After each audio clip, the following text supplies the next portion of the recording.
Enrich, right? Probably said that wrong. Cal Chavalowski for the people. Mr. Overwater. Sorry, Your Honor, this is Ken Overwater, Assistant Public Defender on behalf of Mr. Ehrenreich. State your name, sir. Mr. Mr. Ehrenreich, Ehrenreich. can you state your name for the judge? Yes, my name is Amit Ehrenreich. Okay. At the same time, All right. I do not have anyone representing me. You don't? No. Okay, you No, no, I don't went- want somebody representing you? I will be representing myself, Your Honor, if I may. Have you discussed that with Mr. Overwater of the Public Defender's Office? I have not. I do not know Mr. Overwater. Your Honor, if I may, I went to the jail yesterday to meet with Mr. Ehrenreich. One of the deputies brought him to the cell. He looked at me, and evidently he told the deputy he didn't know who I was, so he refused to meet with me. The deputy tried to encourage him to sit down and talk to me. He continued to refuse to do so, and then he left. Based on that, the information that I was given by the deputy I spoke with, as well as the allegations in the police report, I'm concerned that there may be an issue of competency. Obviously, I have not been able to speak to Mr. Ehrenreich, so I cannot verify that independently. What I was planning to ask for is for the court to admonish Mr. Ehrenreich to at least consider speaking to me and to adjourn the probable cause conference for that purpose.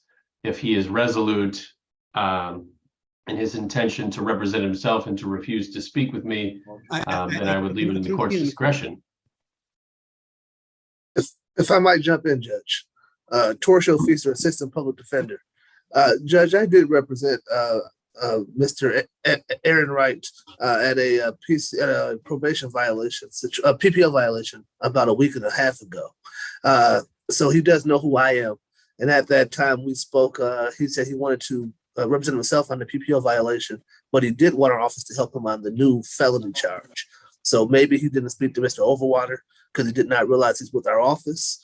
But I would, on behalf of Mr. Overwater, I think, ask for an adjournment and ask our client, please speak to him about this matter moving forward.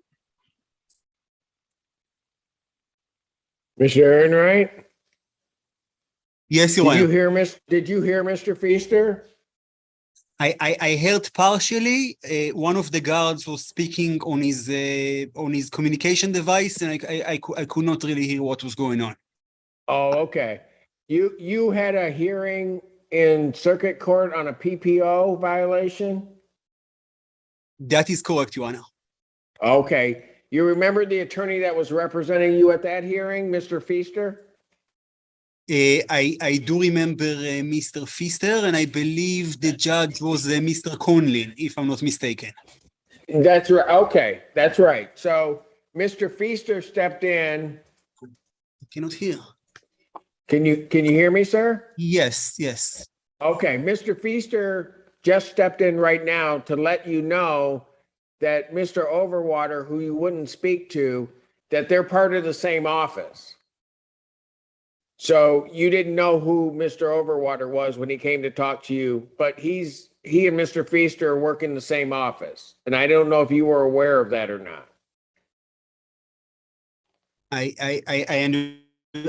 understand what you're telling me, Your Honor. I understand. I was not Okay. aware of that. Okay.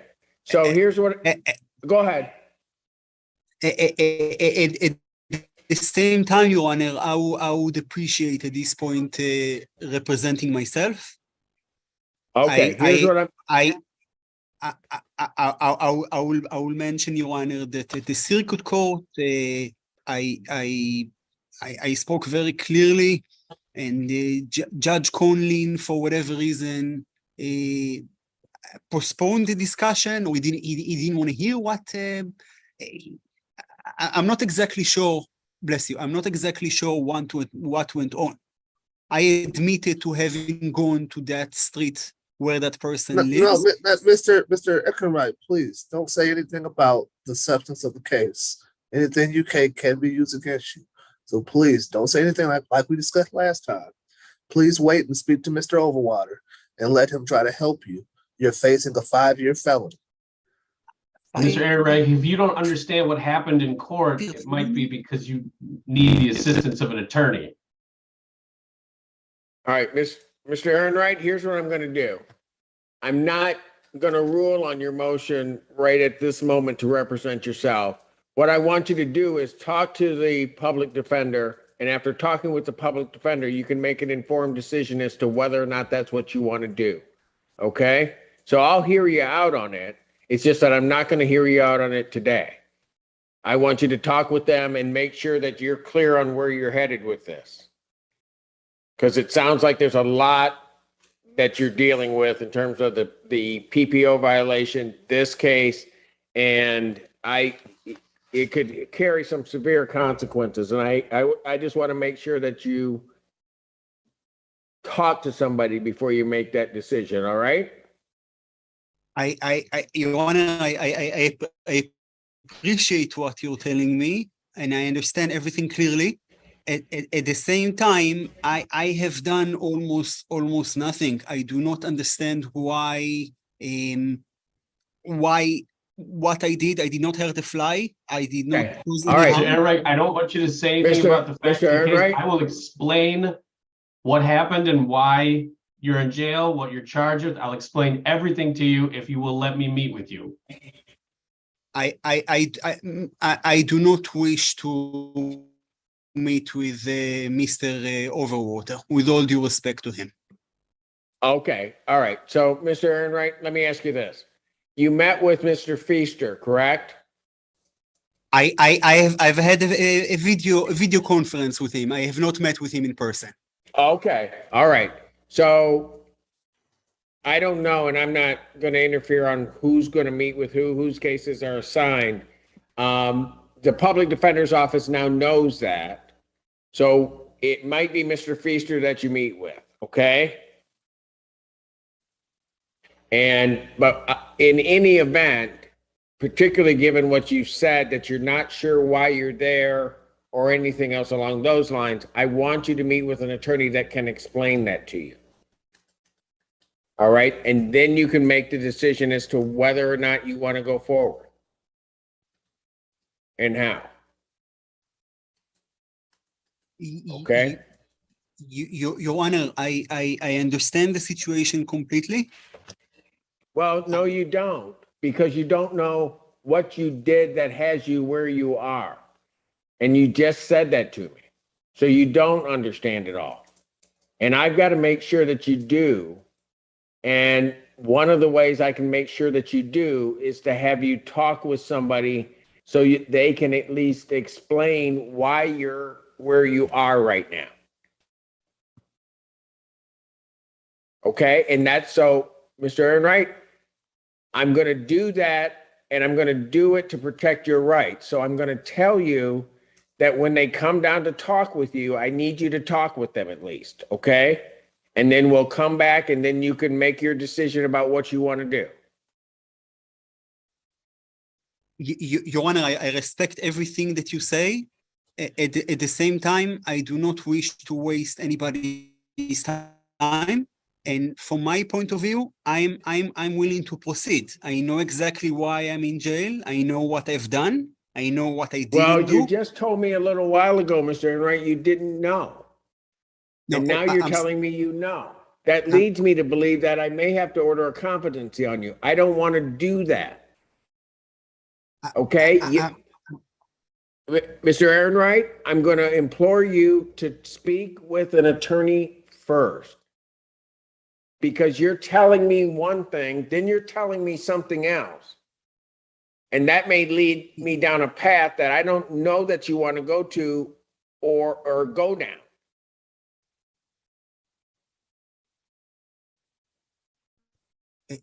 It says the connection is unstable. I'm not exactly sure. Mr. Gibbs. Still hear you. Okay. Your Honor, can you hear me? I can hear you. Oh, all right. It just displayed the connection is unstable. I just want to be very clear on what I said in order to avoid any confusions or misunderstandings. I know wholeheartedly why I'm in jail. I know what I've done. I'm willing to hold myself accountable. I'm willing to hold myself accountable for what I've done. The thing I do not understand, and that's what I meant when I communicated that, I do not understand how what I've done is got to a point where if I feel Okay, felony is being, Mr. Ehrenreich, that's the yes, problem. That's the problem. You need somebody to explain what, if you're saying you did something, yes, and I don't want you to say what you did. If you said you did something, but you don't understand what the consequences of that are, that's a problem. And so I'm going to get an attorney to you. I'm going to ask you to speak with them so at least they can explain that to you. Then you can make your decision about whether you want them to help you and represent or whether or not you want to do it yourself. But Mr. Ehrenreich, I'm done. That's what I'm going to do. It's up to you now to talk to the attorney so that you have as much information as you want. If you don't want to do that, you might want to tell me now so I can order a competency. I rather represent myself. I rather not speak to an attorney. I do not feel that competency is needed. However, if Your Honor, if you would like to do that, it is up to you. You're the judge. Oh, I am. So here's what I'm going to do. I'm going to order a forensic evaluation, given what I've heard from the defendant on the record and what apparently is a confusion on a number of different levels. I'll set that competency hearing for. You want to do 60 or 90? 60. Tuesday, November 21st. That'll be set for Tuesday, November 21st. November 21st, 2023, 9 a.m. Mr. Overwater, can you please prepare the orders for the court signature, please? I will prepare that order. Thank you, Your Honor. Thank you. Thank you, sir. Counsel, state your appearances, please. Thank you for the record, Jonathan, on behalf of the people. Good afternoon. Good afternoon, Your Honor. Joy Being, Senior Assistant Public Defender, working on behalf of Mr. Caldwell. Sir, would you please state your name? Sean Rudolph Caldwell. All right. Date and time set for prelim. There is a motion.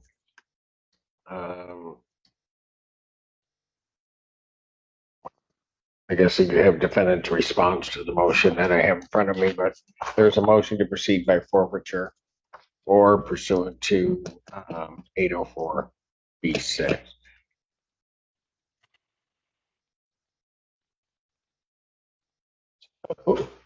So again, I just want to make sure I've got this right. So if the prosecutor points out 3 calls, says here are these 3 calls. Defense counsel can't double check those 3 calls, or as Ms. Gaines is trying to do in this case, give context to those 3 calls. She may not be disputing the calls at all, but she can't give context to them because in this mass of 100 calls, she's got to find those calls because they don't come over in order, right? I mean, they don't come over in some chronological order. Not that I can ascertain. There's nothing that seems to me that there's any crime. So I see you shaking your head, Ms. Gaines. I just want to be clear. So if you click on the first link, that could be a call from, and then you click on the second link, those calls may be unrelated to, like, they're not chronological. It may not be that next call. It could have been a call way before. And as it's stated in their motion, that, and I believe that this is common, that people, because they may only have so much money or whatever, use other people's numbers. There are clearly at least 2 that I'm certain are not Mr. Caldwell.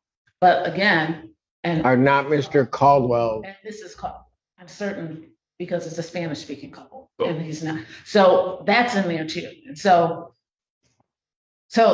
because they're pulling from His pen. or I'm not sure, but whatever it is, because of the sharing, there are things that are completely unrelated to the case. All right. Besides the. So even if I were right now to try to fashion an order to say provide the date and time for the calls that occurred within this particular date range. You'd have to go back and do that. Yep. And then get them to Ms. Gaines. Do you know the date range? I do not know the full date range. I'm assuming it's from the time of Well, arrest to our September 19th court date. But I and you would need all of those to place context, is what you're telling me. How long is it going to take you to do that? For all, if I may just, I see the court's point, if I may just elaborate my point of view on it. Sure. Our motion makes mention of 3 calls up to August 15th. I think that August 15th, maybe a couple days thereafter, would really be the focus of, was there any wrongdoing from August 5th to August 15th, 17th? I think that's shorter. I see what you're We saying. get all the context that there would be, because we're not making mention of anything that happened after that. So whatever context might exist should have already been, logically would have already been, the context would be there within those calls. Your Honor, that's nearly a whole month before the court date. That I think that in itself, A month before. for the court date where she was subpoenaed, Mrs. Caldwell was subpoenaed to appear on September 19th. How can we take a couple of phone calls I see. when it's more than a month before she's actually? What's your date range? So I would want it through the September 19th. From August 9th through I believe August 5th That's the date of the incident. through September 19th. And that's the 100 calls. Basically, I mean, if I, give or take. if I'm able to, reduce it down to her number, I mean, it will be, that means weed out the commissary phone calls, weed out when he's calling inmate information services, that'll take it down a little bit. We're probably talking about, at that point in time, maybe 60, 70. Okay, so let's say there's 60 to 70. I mean, I think Ms. Gaines makes a good point. Sure. Up to the time that basically she would have been subpoenaed to appear. So those 60, how long did that take you to do? The court gives me to the end of the week. I mean, I can really bust and try to get it done. Okay. And then once that happens, then you, Ms. Gaines, have to listen to them, right? Formulate. Okay. All right. Yeah, again, I would argue that, this is information that we should have been provided from the beginning. And that. Well, I agree with you, except nobody up until today let me know that this was the process, that this was the stop, right? I apologize. I didn't realize that my argument last time was unclear, because this is what I was arguing. Well, you were arguing the context of it. I could not tell the context because of the numerous calls, and that there's some in Spanish and that some is commissary. That Right, but no, I understood the notion of the context of the call. What I didn't understand is you can't place the context because you don't know when these calls. I mean, I had no idea that you get 100 calls. You had no idea what order they're in. They're just coming at you. I think certainly if I had heard that, I would have been addressing that at our last hearing. When was that? Last Tuesday. So here's what I'm going to do. This is because this is the only way I can. Today's what, the 23rd?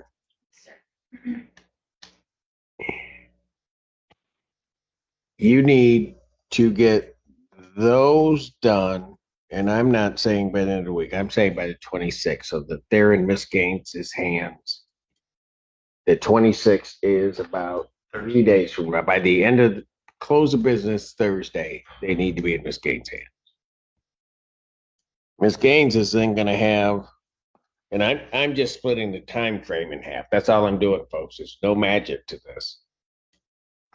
Then that way, Miss Gaines will have the 27th, 28th, 29th, and 30th. And at some point, she has to kind of communicate with Mr. Caldwell about what she sees so that, because he's going to, and I don't know this for sure, but he's also going to be giving context to what these calls mean with her. But she doesn't even have the order. And then I'll hear the motion and do the exam on the 31st. That's the best that I'm going to be able to do, folks, because I don't have the information here. Just listen to those 3 calls. We just went through these yesterday. The phone call. Sir, you got your law degree where? Where'd you get your law degree? Because you got one of the best attorneys in the county standing there next to you arguing this case, and you want to argue it yourself. I'm just saying we had it. Well, if you want to argue it yourself, then I'll not pay attention to what Ms. Gaines said, and then what I can do is I can grant their motion and we can proceed right now.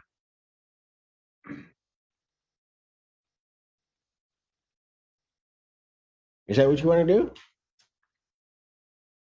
I mean, that's about the most unfair thing that. That would be unfair, which is why I'm not doing it. Why are you threatening me with an unfair? Because I don't know why you're talking to me.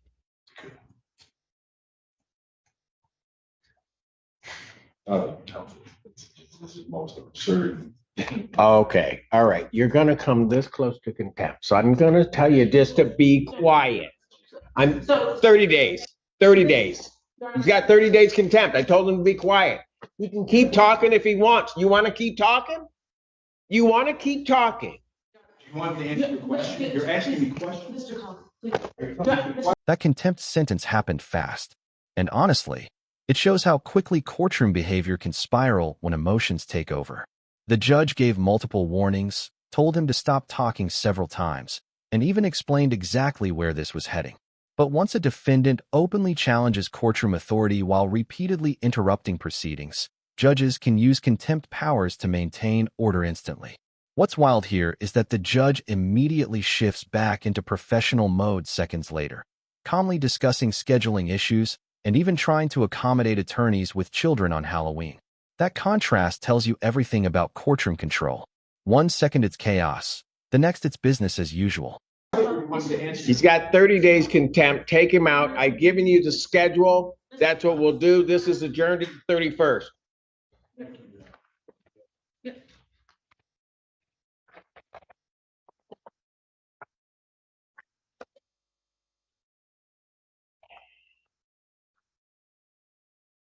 '26, close the business. Then you've got your argument, and this is adjourned to the 31st. Just a moment. Yeah, I just want to check one thing with these guys because I think there was a child care issue on the last day, and I just set this on Halloween, which means you got little ones, which means they've got to go places. That's going to be a difficult day for you guys, right? Is it going to be difficult all day for you, or what? They handled early. I think. No, I hear you. I hear you. If I could, all right. So I'm gonna just do this way, and you're gonna hate me for this, but that's okay. I've been hated before. I want, because these guys have been here 2 times while we would argue the motion. On the 31st, let's try to get them handled quickly in the morning. Okay. Or better yet, why don't we do it this way? Can they be on call? I have no objection to that. All right. Because that way, gentlemen, here's what I'll do. I'll hear the motion so you guys don't have to sit through this. And then you just be on call with the prosecutor. And if we need you, then we can get you down. How's that sound? I don't mean to bemoan the point, But you're about to. I'm about to. You've given him the 30. Are we in a rush to have it on the 30? I'm in a rush to have it unless you guys can agree, because I'm sure Miss Gaines is going to try to get me to set aside that 30. I imagine you would. So, Just trying to Yes. get as efficient as possible. all right. His bond will continue. Thank you. Nicole Hughes on behalf of the people. Edward Drukas on behalf of Theopolis Smith. Mr. Smith, can you state your name, please? Theophilus Smith. May I go in the breakout room with my attorney, Your Honor? No. Because I haven't, Pardon? because I wanted to change some things I wanted to do. Me and him talked briefly, but I didn't get down to the A's and B's. You didn't get down to what? I wasn't able to tell my attorney exactly what I wanted him to do for me today. Mr. Drukas, Thank you, Your Honor. Actually, I did spend about 50 minutes with him here this morning. I did get the discovery. There are some video that I did start to go over with him. We also discussed some potential other video that may still be outstanding. And again, I was appointed yesterday. I'm looking to get an adjournment today, so I can fully go over the discovery with him and make a determination on what to do. probable cause conference in this matter, About- November 9th, Could you 2023, address bond? 9 a.m. Excuse me? Can my attorney address my bond? Well, he knows how to do that, but yeah, go ahead, Mr. Drukas. Mr. Smith, I had gone over that with you. With regard to right now, we're not going to be addressing bond. I don't, but I didn't, hold on, but I didn't want to, that's why I wanted to go I into know. the breakout room so we could be on the same page. I know. Your We Honor, don't need for to, the we don't need to record- go over this on the record, Mr. Smith. Mr. Drukas, for the record, should defense counsel address bond, I will be asking the court to increase the defendant's bond. I understand why Mr. Drukas is making the decision he's making. Okay, I understand. When is my next court day? So are we done with the bond thing? He ain't even address it. Yes, Your Honor. I believe you had said November 9th. Mr. Drukas, Yes, Your do Honor. you want to address bond? He wants to address bond. No, Your Honor. I'm asking for that Is, XPC on November 9th. Mr. Smith, the risk is if I address bond, I'm going to address all bond. I'm going to leave it where it is right now, but the people have made it clear that they're going to be asking for an increase. Your counsel is making a strategic decision not to address bond at this time. But if you wish bond be addressed, then No, I did not want to postpone my preliminary. I wanted my preliminary to be, I didn't want to post no more probable cause. I want to move towards the preliminary. I don't want to have another probable cause conference. have you looked That's why over me and all my the- attorney not even on the Mr. same page. Me and my Mr. attorney. not even on the Mr. same Smith? page. Judge Simpson, don't do this Mr. to me. Smith, did you listen to what your attorney said? There's video he still has to go through with you. Yeah, but So you want to have your preliminary examination before that happens? Because Yes. if I said it, I'm going to instruct the judge that not to adjourn it because you want to look at the video now. To be clear for the record, the videos that we have turned over to defense counsel include the defendant brutally assaulting a victim. She was on the ground. He kicked her in the face repeatedly until she was left with what looked like a broken jaw to the police. She could not open her mouth and she could not speak, and she was rushed to the hospital. Defense counsel has requested an adjournment and requested that I look into whether there are additional videos leading up to the assault to help Mr. Smith explain to the court perhaps what happened leading up to that. I am more than happy to continue to a preliminary exam with the only evidence available being the brutal assault that this man committed on that woman. So, Your Honor, if we want to go to an exam, let's go, but I will not be getting those videos turned over before that exam date. Hey, what do you can I folks go in want the to do? breakout room with my attorney, Your Honor? No, I already said no. So, So you wanted that, you already spoke to your attorney. Your attorney had a very clear picture as to what he wanted to do. You come here this morning, I think changing things. And Because me and I him just went- want, if you want it set for an exam, I'll give you an exam.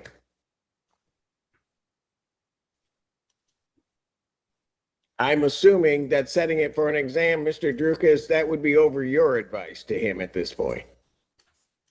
That is correct, Your Honor. Mr. Smith, let's proceed to November 9th and we'll continue to negotiate with the prosecutor. no, I want to say it to the exam. Okay, well, that's against my advice. Your Honor, we Hughes, can have an exam Ms. date. Hughes, ready to go to exam this Tuesday? We will do everything we can to get the victim there. And All hopefully, right. given her injuries, she's able to speak at that point. All right. Well, we'll figure it out at that Now, can point. we address But we'll bond? start his exam. Can we address? We'll start bond his exam Edward? October 31st, Can we address bond, 2023, Edward? 9 a.m. That's before me. Oh, joy. All right. Mr. Drukas, I Yes, Your realize Honor. your client's pushing you over your advice. Do you want me to address bond? No, Your Honor.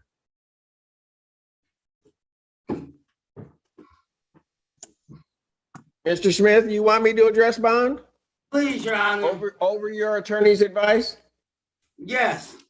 Okay, go ahead. Tell me what you want me to know. Your Honor, my name is Theophilus Smith. I'm paranoid schizophrenic type 1, 2, and 3, and bipolar type 1 and 2.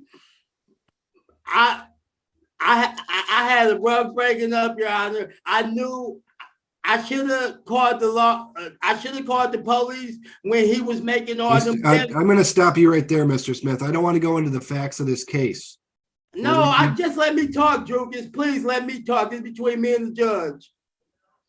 Well, you can't talk about the facts of the case. Your Honor. Mr. Smith, Yes. just because you're going over the advice of counsel, I'm just going to advise you that anything you say can be used against you. You understand that? Yes, Your Honor. Okay. I've given you your warning and admonition. Go ahead. Okay, Your Honor. Well, pertaining to the case, And I'm going to stop you right there again, Mr. Smith. I'd prefer that you not speak about this case. but I'm asking you to address bond and you're not doing nothing I want you to do. So let me do what I have to do for myself. This for me, not for you. I know. And we talked about this. This is about I know, you. but guess what? You not listening to nothing I'm saying. I would rather have layman's represent me. Layman's. Because you're not doing nothing I said. And me and you we weren't even on the same page. We weren't even on the same page before the meeting ended earlier. So just let me talk without you objecting to your own client. Can you let me All right. Mr. Smith, you seem to know better. You go ahead. Your Honor, the defendant made several death threats to me. Not the defendant, the accuser.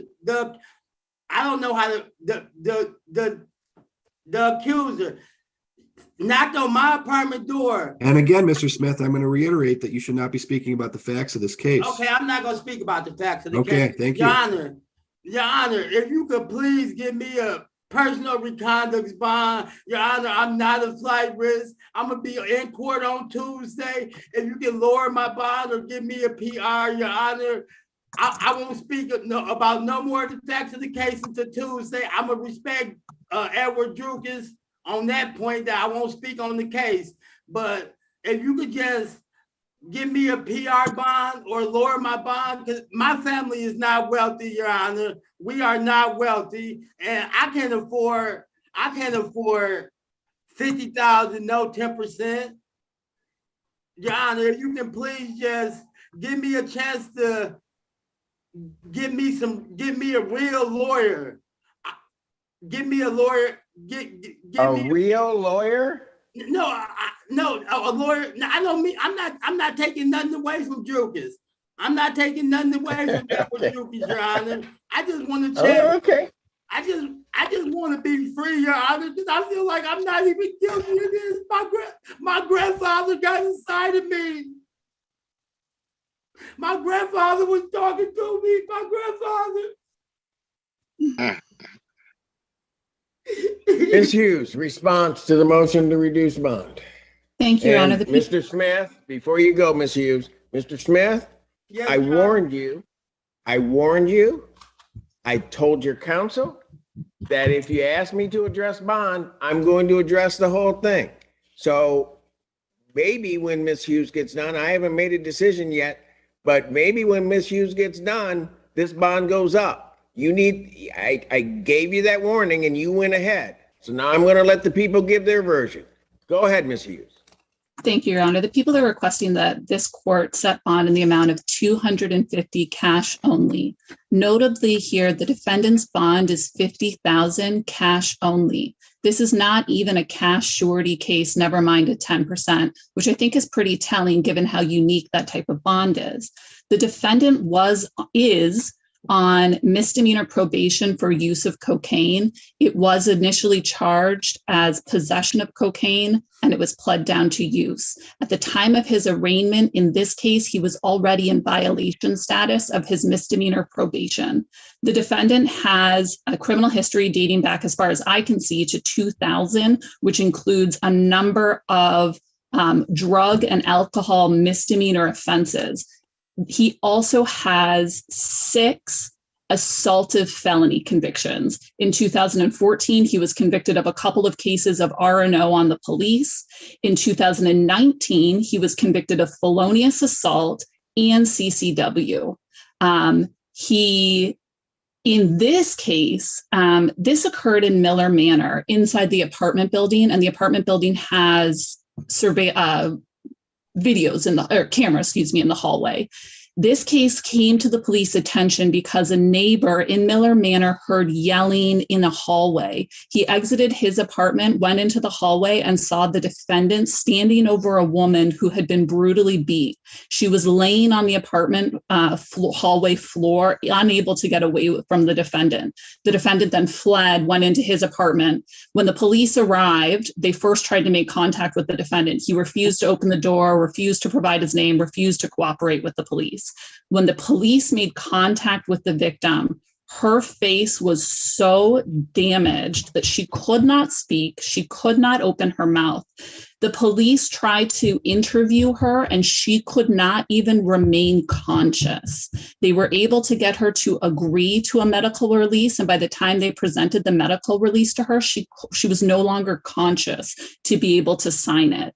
The report indicates that she had injuries to her nose, to her cheeks, and to her jaw.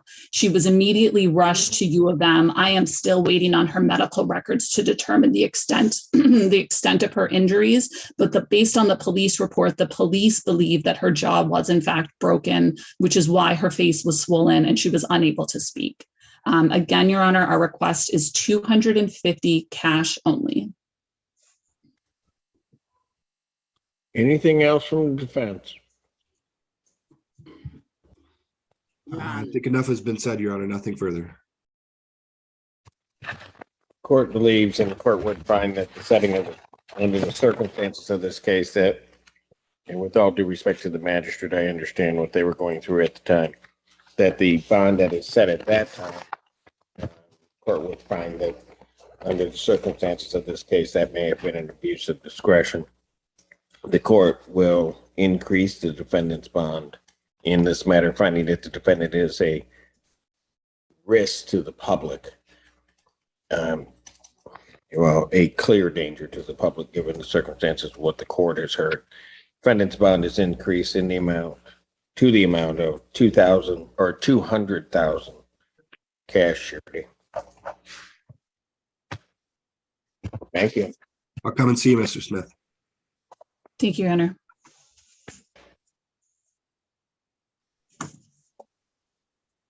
Court calls the case, People versus Raheem Bragg. This may be one of the most self-destructive bond hearings you'll ever see. The judge warned Mr. Smith repeatedly not to discuss the facts of the case. His own attorney warned him The prosecutor warned him indirectly, and still, he continued talking, even criticizing his lawyer in open court while trying to explain the allegations himself.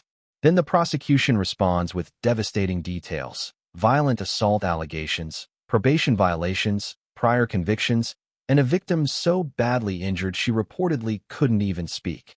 At that point, the entire hearing flips upside down. Instead of reducing bond, the judge increases it dramatically to $200,000 cash only, calling the defendant a danger to the public. And that's the brutal courtroom reality here. Sometimes the more a defendant talks, the worse their situation becomes.